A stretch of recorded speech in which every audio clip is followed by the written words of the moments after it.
इसके बाद आता है किस्तवार का प्रक्रिया। किस्तवार क्या होता है कि आपका प्लॉट जो है, आपका जो यूज है उसके अनुसार प्लॉटिंग करना, उसको किस्तवार कहते हैं। तो किस्तवार में क्या होगा, प्लॉट वेरिफिकेशन भी होगा और प्लॉटिंग भी होगा, दोनों काम होगा। कौन सा खेत किसका है वो लिखेंगे और उसके अनुसार प्लॉट काटेंगे। जो आपने पहले पेपर दिया इसका तो रिसीविंग आपके पास पहले से रहेगा, क्योंकि अब 45 दिन के बाद ही होगा ये किस्तवार का प्रक्रिया। तब तक पानी भी सूख जाएगा, बहुत सारा पानी डाउन हो जाएगा। उसके बाद जो प्रक्रिया किस्तवार का होगा तो उस समय आप अपना प्लॉट पर जाइएगा और वेरिफिकेशन कराइएगा, और जो जहाँ पेपर होगा उसके अनुसार प्लॉट का फॉर्मेशन किया जाएगा। जैसे क्या है कि अगर मान लीजिए 2 बीघा का खेत है, आप वहाँ पर पूरा एगो प्लॉट बना के जोत रहे हैं, उसमें हो सकता है कुछ ज़मीन आपके नाम से हो, कुछ ज़मीन आपके लड़के के नाम से हो, कुछ आपके बहू के नाम से हो। तो अलग अलग वो दस्तावेज के अनुसार से वो ज़मीन है, और घर तो एक ही है, तो इसलिए एक ही में मान लीजिए जोत रहे हैं। लेकिन वहाँ पर जिस हिसाब से ज़मीन रहेगा उस हिसाब से वो प्लॉट बनाया जाएगा। प्लॉट बना करके वो खेसरा बना करके यादाश्त पंजी दर्ज होगा। यादाश्त पंजी जो है वो खानापुरी का भाग है। किस्तवार के बाद जो है खानापुरी का प्रक्रिया आता है सर्वे में। किस्तवार के बाद आता है खानापुरी का प्रक्रिया। मेन सर्वे का काम होता है खानापुरी। खानापुरी अगर आपका सही से हो गया, वो सर्वे आपका कंप्लीट हो गया। तो खानापुरी में ये जो पेपर आप दिए हैं सो, और जो नक्शा आपका वेरीफाई होकर नक्शा जो बनाया गया सो, वो दोनों उसमें दर्ज होगा यादाश्त पंजी में। और यादाश्त पंजी में दर्ज होने के बाद उसमें सारा कुछ लिखा हुआ रहेगा कि आपका किस आधार पर आपको जमीन हासिल किया, मैंने आप दावा किए, वो सारा लिखा रहेगा।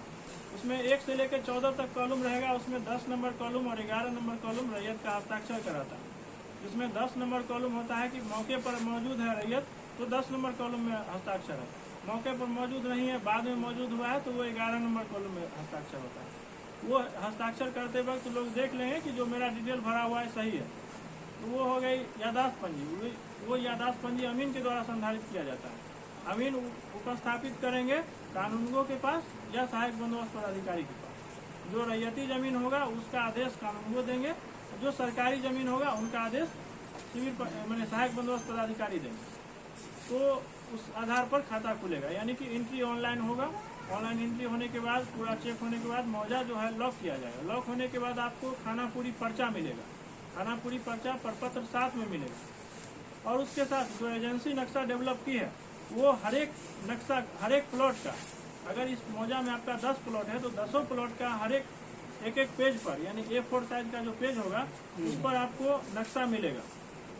और नक्शा का शेप जो है, शेप भी रहेगा नक्शा का, और स्केल भी रहेगा 1:1000, 1:2 माने 2000, इस तरह से रहेगा ना स्केल पर।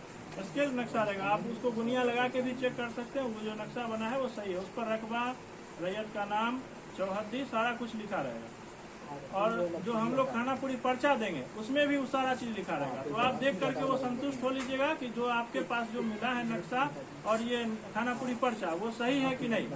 अगर वो सही है तो आपको आगे कुछ करने की आवश्यकता नहीं है। अगर उसमें किसी भी तरह का त्रुटि है, अशुद्धि है, किसी का नाम छूट गया है, या रकबा में कमी हो गई है, या जाति गलत हो गया है, या पता गलत हो गया है, किसी भी तरह का अशुद्धि लगता है, तो आप प्रपत्र 8 में उसके विरुद्ध आपत्ति कर सकते हैं।